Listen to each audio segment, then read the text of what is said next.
বাংলাদেশ আর কখনো দেখে নাই, এত রক্তপাত আর কখনো দেখে নাই, এরকম নির্মম হত্যাকাণ্ড আর কখনো দেখে নাই।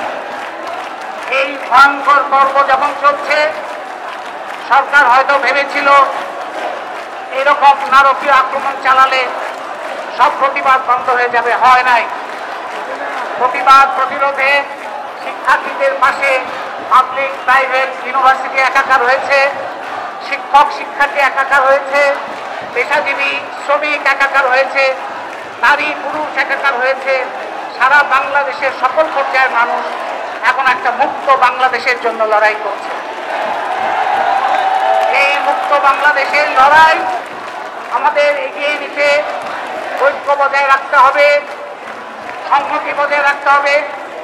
আর সবচেয়ে গুরুত্বপূর্ণ হচ্ছে মুক্তিযুদ্ধকে দখলদারদের হাত থেকে মুক্ত করতে হবে, মুক্তিযুদ্ধকে পুনরুদ্ধার করতে হবে।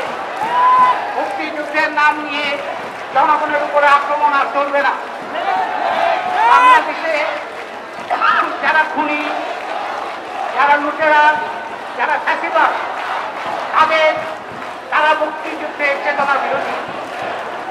বর্তমান সরকার মুক্তিযুদ্ধের যত ক্ষতি করেছে আর কোন সরকার এত ক্ষতি করতে পারে না।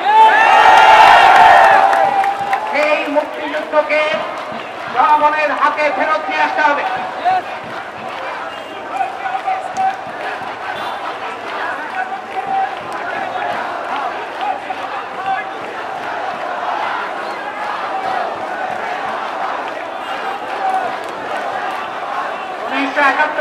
মুক্তিযুদ্ধে বাংলাদেশের জনগণ লড়াই করেছিল, লক্ষ লক্ষ মানুষ জীবন দিয়েছে।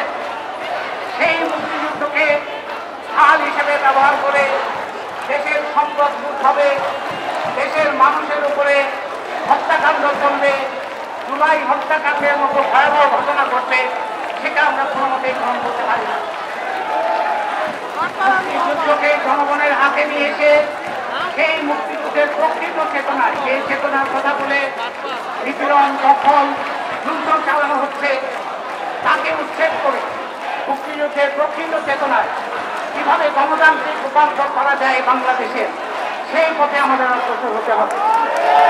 এই সরকারের কাছে আমাদের চাওয়া পাওয়ার কিছু নাই, তাদের বিচার করার বিষয় আছে। অনেক বিচার জমে গেছে, সেই বিচার করতে হবে। যারা গ্রেপ্তার হয়ে আছে তাদেরকে মুক্তি দিতে হবে। যারা আটক আছে, যারা ধরপাকড়, হামলা মামলা বন্ধ করতে হবে। জুলাই হত্যাকাণ্ডের বিচার করতে হবে এবং এই সব প্রত্যাহার এবং এই ধরনের সমস্ত ধরনের নির্যাতন এগুলো বন্ধ করতে হবে। এগুলো করার জন্যই বাংলাদেশের এই সরকারের পদত্যাগ করতে হবে। বললেই হবে না, পদত্যাগ বললেই হবে না। মুক্তিযুদ্ধকে যেমন জনগণের হাতে নিয়ে আসতে হবে, দেশকেও জনগণের হাতে নিয়ে আসতে হবে। গণতান্ত্রিক রূপান্তর কিভাবে হবে সেই আলোচনাই হবে এক চূড়ান্ত না আলোচ্য বিষয়। গণতান্ত্রিক রূপান্তর কিভাবে হবে, দেশে যারা আন্দোলন করছেন, শিক্ষার্থী, শিক্ষক, পেশাজীবী, শ্রমজীবী, শ্রমিক সংগঠন, নারী সংগঠন, সকলের সম্মিলিতভাবে এই রূপান্তরের পথে কাজ করতে হবে, অবদান রাখতে হবে। সেই পথে সকলের উদ্যোগ আহ্বান করে সকলের স্বাস্থ্যগত সংহতি বজায় রেখে সকল অন্তর্ভাব পরাজিত করে এই যাত্রা শক্তিশালী যাত্রায় অপ্রতিরোধ জায়গায় নিয়ে যেতে হবে। কারণ আমাদের ইতিহাস সরকারকে মনে রাখতে হবে, আমাদেরও মনে রাখতে হবে। আমাদের ইতিহাস শুধু মার খাওয়ার ইতিহাস নয়, আমাদের ইতিহাস উদ্যোগেরও ইতিহাস, আমাদের ইতিহাস শুধু নির্মাণের ইতিহাস। এই ইতিহাস নির্মাণে আমরা সবাই সম্মিলিতভাবে ভূমিকা পালন করব।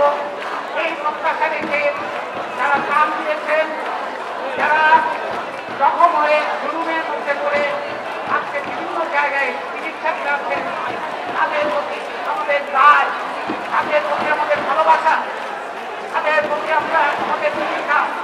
বাংলাদেশকে অবশ্যই মুক্ত করতে হবে, মুক্ত স্বাধীন বাংলাদেশে, সেই মুক্ত স্বাধীন বাংলাদেশের লড়াইয়ে সবাই ঐক্যবদ্ধ থাকবেন, সকল চক্রান্তকে মোকাবেলা করবেন, সকল অন্তর্ঘাতকে মোকাবেলা করে নিজেদের শক্তিশালী এই লড়াইকে অব্যাহত রাখার তো সকল চেষ্টা আরো শক্তিশালী হবে।